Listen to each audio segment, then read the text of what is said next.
안녕하세요. 김철애입니다. 이번 시간에는 제2장의 두 번째 강의를 시작하도록 하겠습니다. 화면 공유를 하도록 할게요. 화면 공유를 했습니다. 그래서 지난 시간에 공동체의 장점과 한계, 그 밖의 공동체들까지 했는데, 오늘은 성경은 공동체에 대해 무엇이라 말하는가, 이 부분에 대해서 함께 나눠보도록 하겠습니다. 제가 성경적 공동체에 대해서 말씀을 드리는 바는 제가 생각할 때 성경이 가장 이 세상에 존재하는 진리에 가까운 오리지널이라고 볼 수 있고, 성경을 기초로 저는 공동체를 만드는 것이 가장 합당한 일이라고 믿기 때문에 제 신념하고도 관련이 있으니까, 혹시라도 여기에 이제 부정적인 의견을 가지신 분들이 있다면 널리 양해해 주시면 감사하겠습니다.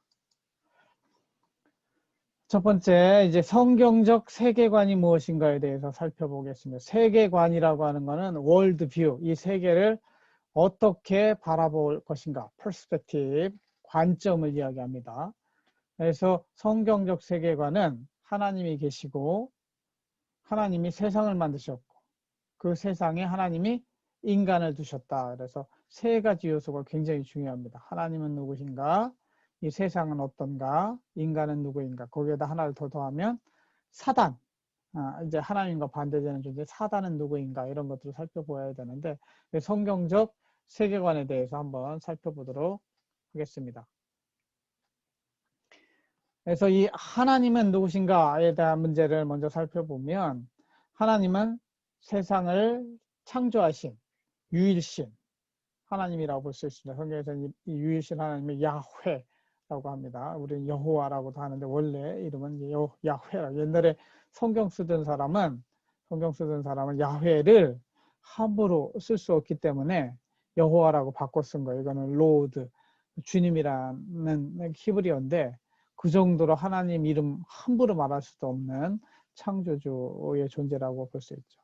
실제 존재하시고 만물을 다스리는 존재로서 하나님이 계신다는 것이고, 그 하나님의 속성은 공동체성을 지니신다. 전 시간에도 잠깐 설명드렸지만 하나님은 성부, 성자, 성령, 삼위로 존재하신다. 하나님 한 분이신데 세 분이시라는 그 신비로운 거죠. 논리적으로는 설명이 되지 않지만, 그죠? 성경에서 말하는 진리이기 때문에 트리니티라고 이야기합니다. 하나님 할 땐 하나님은 공동체로 존재하시고 스스로 존재하시는 분이시며 영원하시고 전지전능하시고 거룩하신 분이시며 사랑이 끝없이 많으신 분이시며 또 무한성, 한계가 unlimited, 한계가 없으신 분이십니다. 그리고 이 하나님은 인간이 하나님을 보면 인간이 죄인이기 때문에 죽어버리게 되어 있습니다. 뜨거운 광채를, 우리가 태양 가까이 가면 타 죽듯이 하나님을 직접 볼 수가 없어요. 우리는 죄인이기 때문에. 그래서 하나님이 나름대로 계시, 우리에게 보여주시는 형태가 있는데, 그것이 이제 자연 계시도 있을 수 있고 특별 계시도 있을 수 있는데, 일단 하나님이 인간들에게 보여지는 형태를 계시라고 합니다. 그래서 어떤 모습으로 보여주시냐, 하나님은 창조주 하나님, 이 온 우주를 창조하신 분이 계신다는 거죠. 그리고 사랑이 풍성하신 하나님이시기 때문에 구원주 하나님, 그 사랑으로 인류를, 또한 모든 세상 만물을 죄에서 구원하시는 구원주 하나님. 또 하나님은 그냥 사랑만 있으신 분이 아니고 사랑의 맞은편에는 거룩이 있습니다. 공의의 하나님이시기 때문에 반드시 죄를 회개하지 않는 자에 대해서는 심판하시는 하나님. 그래서 창조주 하나님, 구원주 하나님, 심판주 하나님으로 인간에게 보여주셨다, 이렇게 볼 수 있습니다. 그러면 두 번째로 성경에서 말하는 이 세상, 월드는 어떤 세상이냐? 하나님이 만든 세상이죠. 그래서 창조의 결과물로서 이 세상은 하나님의 선함을 반영합니다. 그래서 창세기 1장에 보면 일곱째 날까지 지으시고 여섯째 날까지 지으시고 일곱째 날 쉬시잖아요. 그래서 토요일이 일곱째 날이고 안식일입니다. 구약에서는. 그래서 모든 창조를 하신 다음에 하나님이 good이라고 합니다. good. 하나님 보시기에 좋았더라. 그래서 이 만물 속에는 하나님이 만드셨기 때문에 질서가 있고 신성, divine nature가 그 안에 있게 됩니다. 그래서 이것은 혼란스러운 카오스, 케이아스가 아니고 상당히 organized, 질서가 잡힌 good, 하나님 보시기에 좋은 그런 피조물이라고 볼 수 있죠. 그러나 인간이 타락하고 불순종함으로 인해서 이 세계가 고통을 받고 있습니다. 즉 인간의 타락과 불순종, 이것을 죄성이라고 하는데 sinful nature라고 합니다. 그래서 인간들뿐만 아니라 모든 만물, 자연 환경도 탄식하며 회복을 기다리는 거죠. 하나님 다시 오실 날을 기다리는 이런 존재가 이 세계라고 보는 겁니다. 그리고 영적으로 볼 때는 이 세계는 하나님과 지금은 성령의 시대니까 이 땅에 가장 큰 역사를 하시는 분은 성령 하나님이 역사를 하시는데 성령과 사단 사이에 영적 전투가 이루어지는 장이 이 세계다. Spiritual warfare라고 할 수 있어요. 영적 전투가 벌어지고 있는 공간이 이 세계다 이렇게 볼 수 있습니다. 세 번째로 인간은 누구인가? 성경적 세계관의 세 번째 주제. 하나님의 형상을 따라 공동체성을 지닌 선한 인간으로 창조되었습니다. 그래서 이 선한 인간이 지닌 이미지 of God, 이마고데라고도 하는데 하나님의 이미지를 가지고 인간이 태어났고 likeness of God, 하나님과 유사한 그러한 특성을 지니고 있습니다. 물론 구별되는 분명히 초월적인 하나님의 속성이 있지만 인간도 그나마 모든 피조물 중에 하나님과 가장 가까운 이미지로 만들어졌다는 것이죠. 이 이미지에 대해서는 굉장히 자세한 설명이 필요한데 일단 하나님의 속성을 의미하는 것이라고 볼 수 있습니다. 세계를 다스리는 권한과 책임을 하나님은 인간에게 주셨습니다. 이 다스림이라고 하는 게 rule over 또는 administration, 우리 행정이죠. 이게 바로 우리 행정학에서 배워야 될 rule over administration이 그러니까 인간에게 주어진 거예요. 그래서 이런 것들을 이제 성경학자들은 문화 명령, culture mandate라고 이렇게 부릅니다. 그러니까 대위임령은 마태복음 28장 맨 마지막에 주시는 말씀처럼 너희는 가서 모든 민족에게 세례를 주고 제자를 삼으라는 명령은 대위임, Great Commission이라고 하고 이거는 다스리라 하는 명령은 문화 명령. 여기서 이제 culture, cultivate 이거를 하나님이 주신 자연을 새롭게 아름답게 만들어가는 걸 문화라고 하죠. 그래서 이러한 그 권한과 책임을 가지고 인간이 만들어졌는데 실제로는 불순종으로 타락한 인간이라는 것입니다. 그래서 창세기 3장에 보면 인간이 사단의 유혹을 받아서 하와가 먼저 넘어가고 또 아담도 넘어가서 모두 선악과를 따먹고 타락하게 되는데 이것이 하나님 말씀에 불순종하는 것이 타락입니다. 그것이 죄고 그래서 본질상 죄성, 심플 네이처를 가진 존재가 되고 악으로 가득한 우리 내면 세계를 솔직히 잘 들여다보세요. 눈 감고 자신의 내면에 무엇이 있는지 살펴보면 내 안에 악함으로 가득 차 있습니다. 이것이 바로 인간의 본질적인 죄성이라고 할 수 있습니다.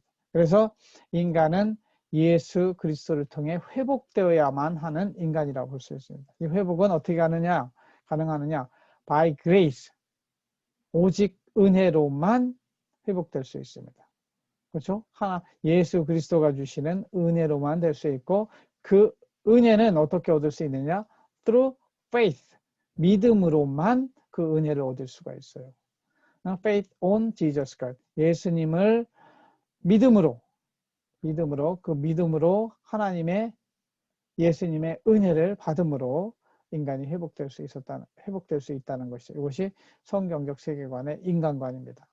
그래서 인간은 하나님의 형상을 따라서 육체와 플래시라고 합니다. 바디라고 하나 플래시, 그 다음에 정신, 마인드, 영혼, 스피릿을 지닌 존재로 태어났습니다. 각 개인마다 이 육체와 정신과 영혼을 지녔는데 이 육체적 인간은 전 시간에도 살펴보았지만 육체적 욕구를 추구하는 돈 주왕이 대표적인 인물이고 이 세속적 인간이라고 볼 수 있습니다. 성경 요한일서 3장 16절에 보면은 육신의 정욕, 안목의 정욕, 이생의 자랑을 추구하게 되어 있다고 하는데 이것이 인간의 본질적인 세속적 인간의 모습이라고 볼 수 있습니다. 그 다음에 정신적 인간은 이것을 이성을 통해 육체를 통제할 수 있고 인간적으로 사는 사람들 있죠. 대표적인 사람이 소크라테스라고 볼 수 있습니다.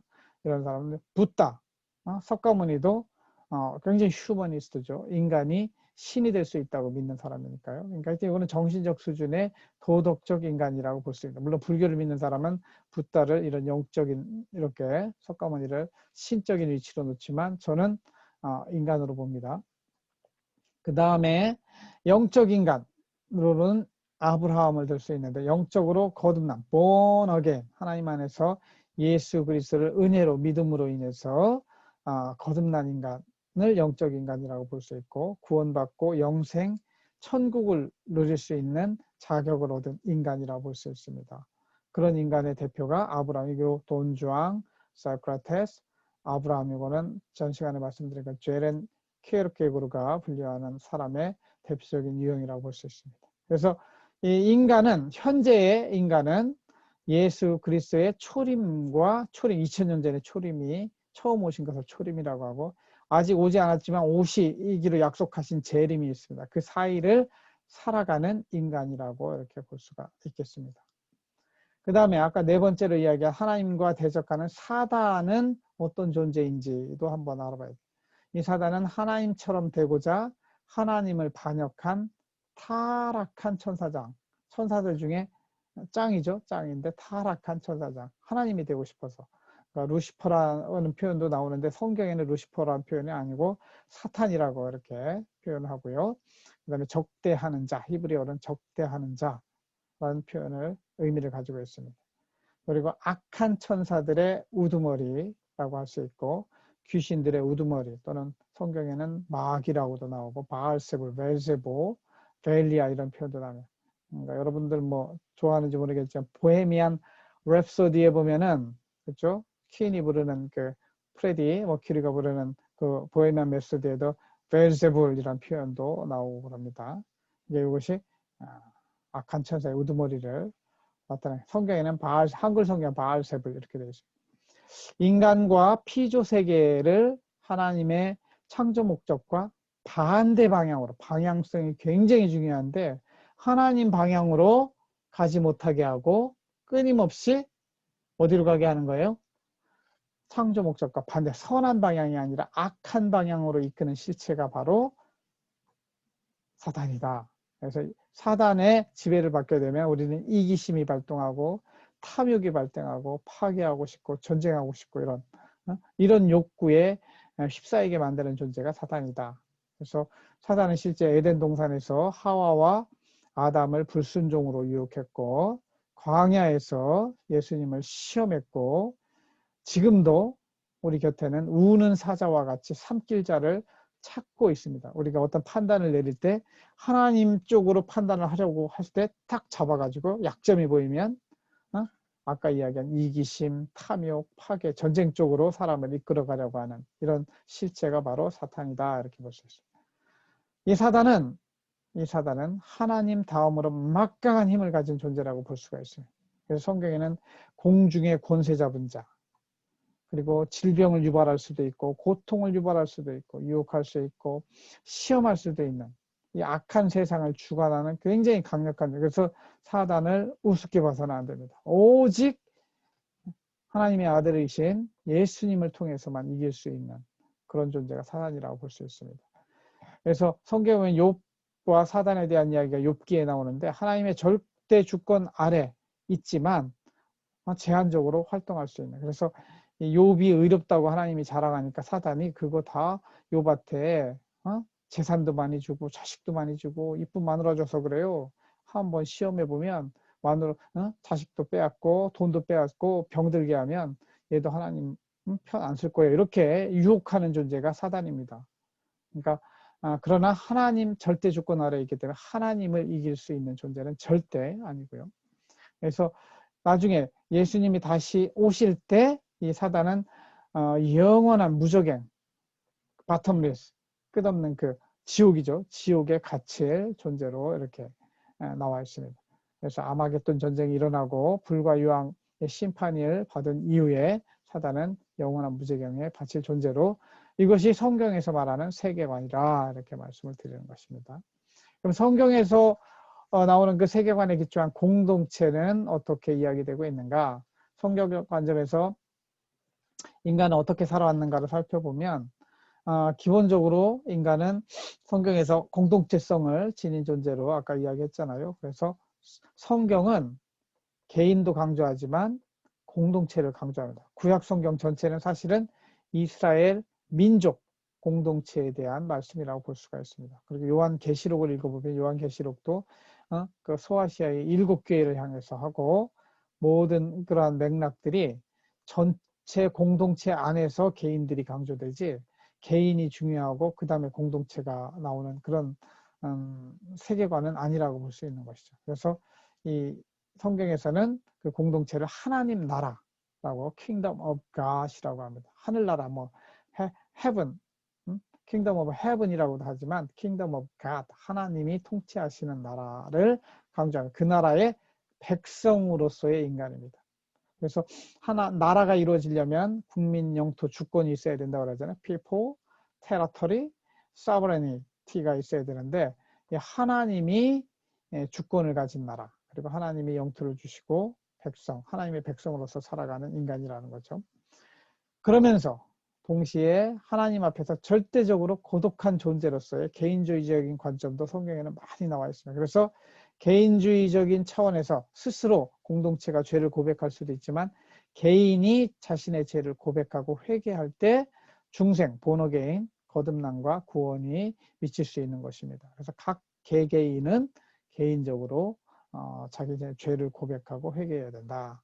그리고 하나님은 각 개인에 대해서 성도의 견인과 인간의 성화 사이를 매개시켜 줍니다. 이게 성도의 견인이라고 하는 것은 하나님이 힘든 일이 있어도 선택한 자를 손으로 잡고 끌고 가신다는 거예요. 악수를 이렇게 두 손을 이렇게 잡는 게 아니고 이렇게 잡는 거예요. 내가 손을 놔도 하나님이 이끌어 가실 수 있는 그런 힘을 성도의 견인이라고 해요. 끌고 견인차가 끌고 가듯이 끌고 가는 거예요. 그리고 인간은 끊임없이 sanctification 해가지고 뭐냐면 끊임없이 의지적으로도 거룩해지려고 노력해야 돼요. 끊임없이 교회에 가서 죄를 고백하고 또 나름대로 자신의 물질이 하나님께서 왔음을 인정하는 의미에서 11조도 드려야 되고 11조뿐만 아니라 헌물을 드려야 되고 예배를 드려야 되고 이런 인간의 노력들이 필요한 거죠. 깨끗해지려고 하는. 그래서 by grace through faith, 은혜로 말미암아 믿음으로 구원을 받는 생활을 해야 되는 것입니다. 그래서 하나님 나라의 백성으로서의 공동체적 존재고 이런 측면에서 인간은 공동체주의적 관점에서 볼 때 공동체 일원으로 구원을 이루어 가는 거예요.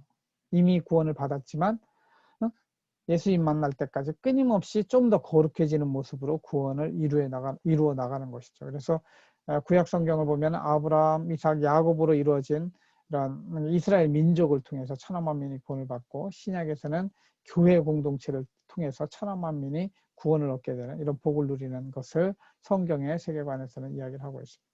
그래서 지금 우리의 존재는 예수님의 기준으로 볼 때 초림과 재림 사이를 사는 인간은 예수님을 머리로 하는 신앙 공동체를 중심으로 공동체의 일원이 되어 두렵고 떨림으로 개인 및 공동체의 구원을 이루어 나가는 삶을 살아야 한다고 저는 주장합니다. 그래서 여러분들이 이제 예수님을 믿지 않는다면 제가 볼 때는 신앙 공동체 속으로 들어오시고 물론 이 교회가 지금 잘못된 길로 가는 교회도 많이 있지만 올바른 교회를 세우시고 우리 한남대학교에 들어오신 이유도 하나님의 섭리가 있다고 생각합니다. 그래서 여기서 올바른 신앙 공동체를 세우시고 저는 이 한남 마중물 협동조합 이런 공동체를 통해서 그 예배 드리는 것뿐만 아니라 실제 생활도 함께 해나가면서 여러분들 정말 취직 때문에 스트레스 많이 받고 그러잖아요. 이게 공동체, 생활 공동체가 제대로 만들어지면 여러분들이 그렇게 취직하고 공무원 시험 붙고 이런 것들 때문에 스트레스 받지 않고 서로가 서로의 필요한 일을 해주면서 공동체 안에서 서로를 섬기면서 살 수 있는 그런 공동체가 만들 수 있다고 저는 생각하고 있습니다. 그 다음에 성경적 공동체에는 무엇이 있었으며 어떠한 역할을 수행하였는가? 성경적 공동체에서 가장 기본적인 단위는 패밀리, 가족 공동체죠. 인간의 최초의 인간 공동체고 아담과 하와를 통해서 만들어졌어요. 그러나 죄성을 지닌 아담과 하와였기 때문에 첫 번째 아들 카인이 아벨을 쳐 죽입니다. 돌로 쳐 죽입니다. 아주 슬픈 인간의 죄성이 나타나게 되죠. 그래서 가족 공동체는 부부 생활의 기쁨, 공존, 공생, 자녀, 재생산, 자녀 교육 이런 기쁨들을 나눕니다. 그러나 그 안에 죄성, 이기성이 있음으로 인해서 카인은 동생을 살인하고 쌍둥이로 태어난 에서와 애굽은 끊임없이 갈등하고 그렇습니다. 그래서 온전한 하나님 나라를 이루지 못하고 이 가족 공동체 수준에서는 또한 한계로 볼 때 외부의 침략을 이겨낼 수 없고 결국 좀 더 큰 공동체를 만들어 가야 되는 그러한 측면들이 있습니다.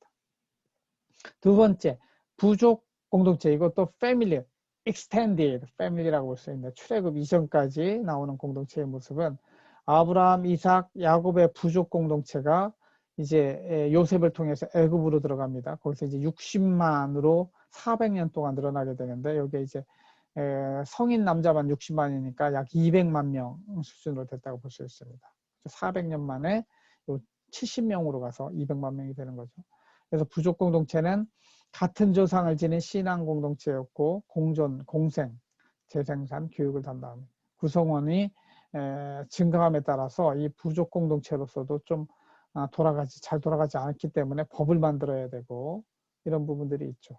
그리고 애굽의 종살이를 하고 있었기 때문에 출애굽 이전까지 이스라엘 민족은 사실상 본인의 주권을 누리는 영토가 없었고 주권도 없는 그런 상태에 머물게 됩니다. 그래서 이제 이 다음에 출애굽을 통해서 출애굽 이후에 국가 공동체를 만들어 갑니다. 아까 말씀드린 것처럼 야곱 가족 70명이 가나안에서 애굽으로 이주를 하는데 400년 동안 성인 남자 기준으로 60만 명이 되고 전체 인구는 한 200만 명이 돼서 이제 출애굽을 하게 됩니다. 광야에서 40년을 보내게 되죠. 그동안 이스라엘 이 국가 공동체, 네이션 스테이트라고 볼 수 있는 여기는 왕이 없었어요. 왜냐하면 왕은 하나님이시니까 주권이 왕에 있고 야훼에게 있는 것입니다. 그리고 국민은 이스라엘 백성이고 영토는 아직 얻지 못했지만 가나안 땅으로 들어가게 돼 있고 헌법은 십계명과 율법을 가지고 재정일치 사회라고 볼 수 있습니다. 그래서 그러나 경제적으로 이제 신정국가지만 사유재산권을 인정하게 되고 도둑질하지 말라 이게 뭐예요? 사유재산권 인정하는 거죠. 토지 공개념이라고 해서 희년 7 곱하기 7 49년 50년이 지나면 땅을 다 원래대로 돌이키는 걸 토지 공개념이라고 합니다. 이런 개념이 희년의 개념이 들어가 있고 또 동족에 대해서는 이자를 받지만 돈을 빌려주더라도 이자를 받지 못하게 하는 이런 법들이 있었습니다. 정치적으로는 10부장, 100부장, 1000부장 이 모세의 장인인 이드로가 이렇게 해야 된다고 해서 만들어진 거지만 하나님이 만들어주신 분권화된 의사결정이라고 10부장 10명 단위로 묶는 거죠. 100명 단위, 1000명 단위로 묶어서 이렇게 분권화된 의사결정을 하게 됩니다. 그리고 성경에서는 사회복지를 굉장히 강조합니다. 그래서 고아와 과부와 이방인과 가난한 자와 나그네를 공동체에서 보호해야 된다고 굉장히 강조. 이것이 바로 공의라고 이렇게 이거 하지 않고 하나님 믿는다고 하면 거짓말이다 이렇게 이야기를 합니다. 그 다음에 이제 왕이 없는 신정국가에서 왕이 있는 민족국가로 바뀌게 되는데 그것은 가나안 정복 이후 가나안 땅에 들어갔어요. 근데 백성들이 주변 민족들하고 계속 싸움을 해야 되는데 백성들이 보니까 옆 국가들은 왕이 있어. 그러니까 우리도 왕을 세워주시오 하고 합니다. 그래서 하나님이 니네들 왕 세우면 후회할 텐데 왕이 니네들한테 세금 걷어가고 니네들한테 맘대로 이거 해라 저거 해라 시킬 텐데 그런데도 백성들이 왕을 구하니까 하나님이 사무엘을 통해서 최초의 왕 사울을 세웁니다.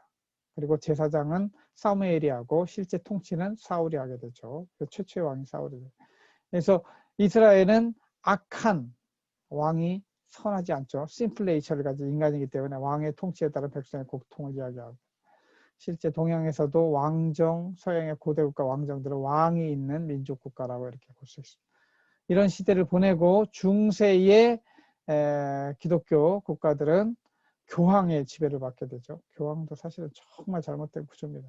그리고 봉건, 영주, 평민, 노예의 중세 중에 이제 암흑기를 지내고 근대로 오면서 사람들이 이성에 눈을 떼서 이성 중심의 자본주의 사회를 만드는데, 하여튼 중세 이후에 이제 종교개혁이 일어나고 나름대로 이성의 기본을 둔 시민국가가 만들어지고, 기독교도 이제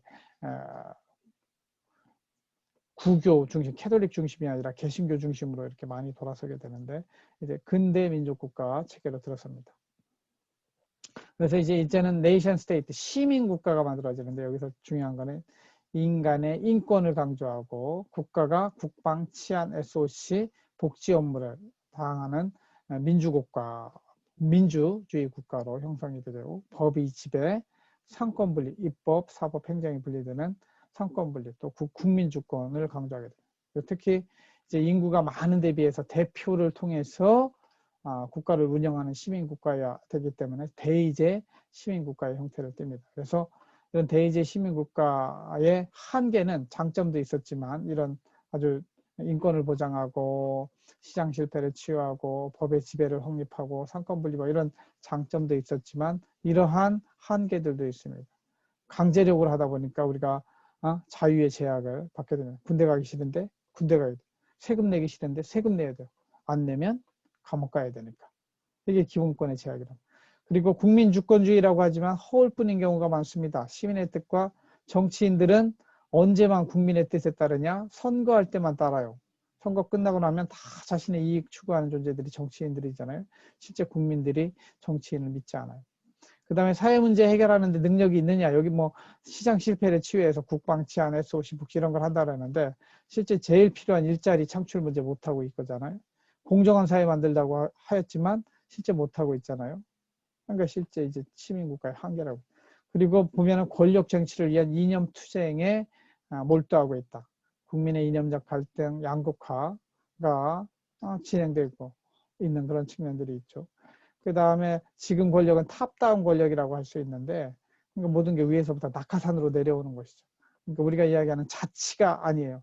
바텀은 셀프 거버넌스, 제가 이야기하는 밑으로부터 상향식 자치가 이루어지는, 이것이 이루어지지 않고, 그리고 시민들은 국가에 너무 과잉 의존하는 경향이 있어요. 스스로 해결해야 되는데 다 정부 탓만 하고 대통령 탓만 해요. 아니에요. 우리 스스로 그 문제를 해결해야 될 것들도 많이 있거든요. 하여튼 이런 한계를 지니고 있다, 이렇게 볼 수 있겠습니다. 그 다음에 교회 공동체에 대해서도 잠깐 말씀을 드리면, 교회는 영어로 church 또는 코이노니아라고 하는데, 이 church라는 개념은 ecclesia, 이 그리스어로 밖으로 부르다, 아테네의 민회를 의심합니다. 그래서 집회 중심의 교회를 에클레시아 이렇게 하고, 코이노니아는 이거는 교제, 사람들의 공동체 중심의 교회, 교제 공동체 중심의 교회를 코이노니아, 이클레시아 이렇게 이런 표현을 쓴다는 거 이해하시고, 구약의 신앙 공동체가 있었고 또 신약의 신앙 공동체가 있어요. 교회가 있는 것이죠. 그래서 신약의 신앙 공동체는 언제 만들어지냐면 오순절 성령이 강림합니다. 그 이후에 이제 우리가 예배를 드리는 것이 안식일 날 드리는 것이 아니라 안식 후 첫날에 예수님이 부활하시거든요. 부활하신 날을 기념해서 로스데이, 주님의 날이라고 정하고 그날 예배를 드리게 돼서, 신약의 개신교, 캐톨릭뿐만 아니라 개신교는 주일을 옛날로 따지면 제7일이 아니라 첫날, first day로 지내게 되는 것이죠. 그리고 제가 강조하는 부분은 생활공동체인데, 생활공동체로 실제 사도행전 2장에 보면은 이러한 능력에 따른 생산, 필요에 따른 분배를 이루는 이런 생활공동체가 있었는데, 실제 현대의 생활에서는 가족에서만 이게 이루어지고 실제 교회에서는 전혀 이런 생활공동체의 모습이 나타나지 않고 있다, 이런 특징을 저는 발견했습니다. 그 다음에 고대 중세교회의 권력화, 이 생활공동체에서 상실이 결국 종교개혁과 개신교 탄생을 가져왔고, 그럼에도 불구하고 이 개신교가 자본주의와 결합됨으로 인해서 사실은 많이 타락해서 여전히 생활공동체성을 상실하고 있다, 저는 이렇게 봅니다. 그래서 목사들이 신앙을 막 강조하면서 지배자처럼 이야기하는데, 저는 전혀 성경적이지 못하다. 신앙과 생활이 분리되어 있는 현대교회는 굉장히 잘못이 있고, 실제 신앙은 교회에서, 경제생활은 가정단위에서 책임을 지는데, 실제 바람직한 교회 공동체는 신앙과 신앙 공동체로서 신앙과 생활을 함께 균형 있게 유지하는 그런 공동체로 변화되어야 된다고 이렇게 생각을 합니다. 아무튼 이렇게 동영상 강의는 마무리하도록 하고요. 아까 읽어드린 창세기 1장 26절 말씀을 다시 읽어보고 끝내도록 하겠습니다. 하나님이 가라사대 우리의 형상을 따라 우리의 모양대로 우리가 사람을 만들고 그로 바다의 고기와 공중의 새와 육축과 온 땅과 땅에 기는 모든 것을 다스리게 하자 하시고. 창세기 1장 26절 말씀입니다. 시간 되실 때 한번 깊이 묵상해 보시기 바랍니다. 예, 오늘 강의는 여기서 마치고 다음 시간에는 제3장 강의에서 만나도록 하겠습니다. 여러분 강의 들어주셔서 감사하고 미리미리 예습하고 오셔서 수업 시간에는 서로 질의응답을 좀 활발히 할 수 있도록 여러분들이 그렇게 미리 공부를 하고 오셨으면 좋겠습니다. 감사합니다. 다음 시간에 만나겠습니다.